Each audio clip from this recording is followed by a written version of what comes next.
Hey everyone, today we're going to go over notebook page 18, intelligence. Go ahead and take the title card down now if you have not already. So intelligence is the ability to learn from experience, solve problems, use knowledge to adapt to new situations. Of all psychological topics, intelligence is the most thoroughly studied, with research in the field dating more than 120 years. Private and federal funding have been dumped into intelligence research, not only to determine what it is, but how to identify it, but also how to potentially increase it individually.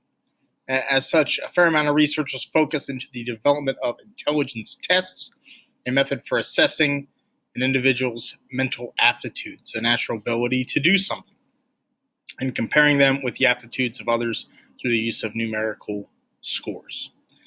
While intelligence is the most accurate indicator of success, there is a 0.6 correlation with economic and career success. It's important to note that intelligence is not a lone indicator of success.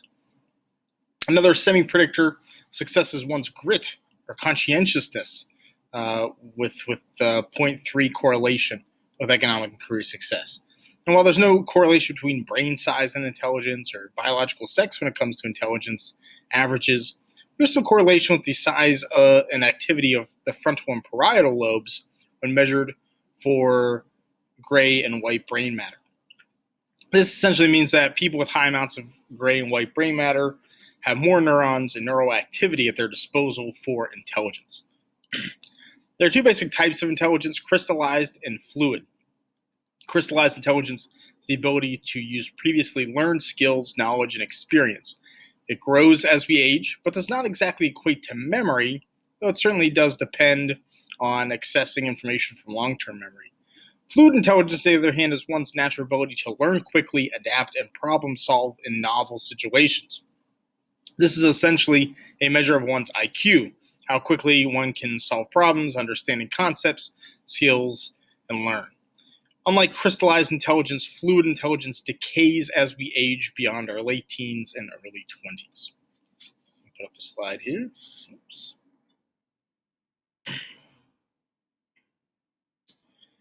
All right, let's move on to general intelligence. One of the first sets of field work that attempted to identify intelligence was Charles Spearman's concept of a general factor of intelligence, 1904. General intelligence, according to Spearman, was an overall intelligence factor that underlies specific mental abilities and is therefore measured by every task on a test. Spearman used factor analysis, a statistical procedure that identifies clusters of related items called factors, to develop a test for the purpose of identifying different dimensions of performance that underlie a person's total score. Now, Spearman identified multiple measurable factors and found what he believed to be one major factor that was fueled by a pool of mental energy. Spearman then named this pool the general factor of intelligence. Spearman noted that individuals who performed well on one factor of intelligence tended to perform well in all 7 categories. Additionally, those who performed poorly in one tended to perform poorly in all the others. Spearman used these findings as evidence to support the idea of a general factor of intelligence. Here's slide number 2.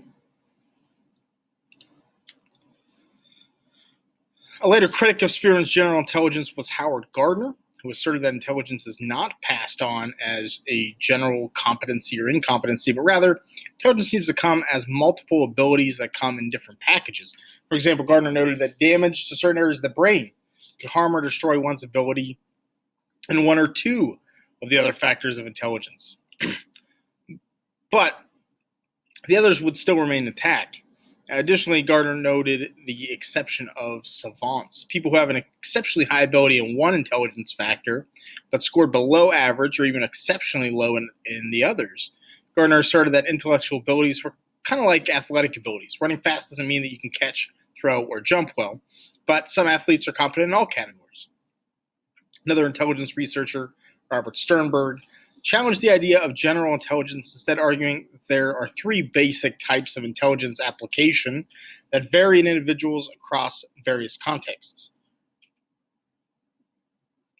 Sternberg argued that intelligence can manifest itself in the analytical, the creative, and the practical. Analytical intelligence, Sternberg argued, was well-defined problems with a single right answer. Creative intelligence was the ability to react adaptively to novel situations and generating novel ideas. Sternberg attempted to measure creativity with novel tests such as presenting a picture and asking participants to provide a caption or label. Lastly, Sternberg argued there was practical intelligence, which was required for everyday tasks. Practical intelligence was ill-defined, offered multiple solutions with examples such as managing people, relationships, businesses, etc. One way Sternberg attempted to test practical intelligence was posing the question of how to get a mattress or refrigerator upstairs.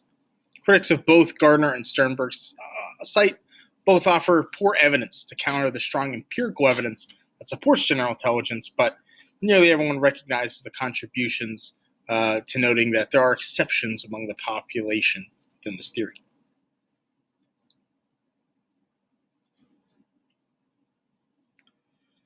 All right, slide 4, emotional intelligence. Another primary contributor to the study of intelligence was Daniel Goleman. His work on the theory of emotional intelligence. Emotional intelligence was, to Goleman, essentially one's social intelligence, the ability to perceive, understand, manage, use emotions of ourselves and others, and that of groups, and 4 basic components: perceiving, understanding, managing, and using emotions. First, one must have the ability to perceive emotions by recognizing emotional states in faces, body language, and sound in others. Second, one must understand these perceptions in order to predict their own behavior or the behavior of others. Third, one must manage their own emotions or the emotions of others in various situations. And finally, one must use their own emotion or the emotions of others to enable to adapt or creative thinking and provide social benefit to themselves or others. So emotionally intelligent are often socially and self-aware, or successful in life, business, school, relationships, parenting. While there isn't much in the way of solid academic or empirical evidence for this, the ability to understand and use emotions, attitudes, social norms come more naturally to some than to others. Some, such as those with antisocial disorders, something we'll get into later in the course, or those possibly on the autism spectrum, often struggle to manage their own emotions or perceive and understand those of others. So we don't quite have some great evidence scientifically in terms of how people can perceive emotions and how it affects maybe their lives or their success. But it is something that's being studied more and more and has been the past decade or so. So definitely something we'll probably get more information about soon. Here's this slide. Let's move on to the last one, slide 5. Cultural utility of intelligence. Additionally, researchers have confirmed a general difference in the definitions and expectations of intelligence across cultures. While the factors of intelligence are generally agreed upon cross-culturally, the emphasis on how one uses or utilizes their intelligence or skills across cultures vary. So in the West, for example, intelligence is often used as a means for individuals to master categories in pursuit of their own interest, as well as to engage in rational debate. Whereas in the East, intelligence is used and valued for its ability to reduce community and group contradictions and complexity, as well as utilizing intelligence to perform social roles successfully. So in America, for example, how good you are at your job, usually kind of trumps maybe emotional intelligence. Whereas in the East, emotional intelligence and getting groups to work together and reduce conflict, that could be, the social rules could be looked upon much better. All right, and this is notebook page 18. We have one more for this unit, notebook page 19, which will go over the intelligence tests, which you'll have some experience with before you take that.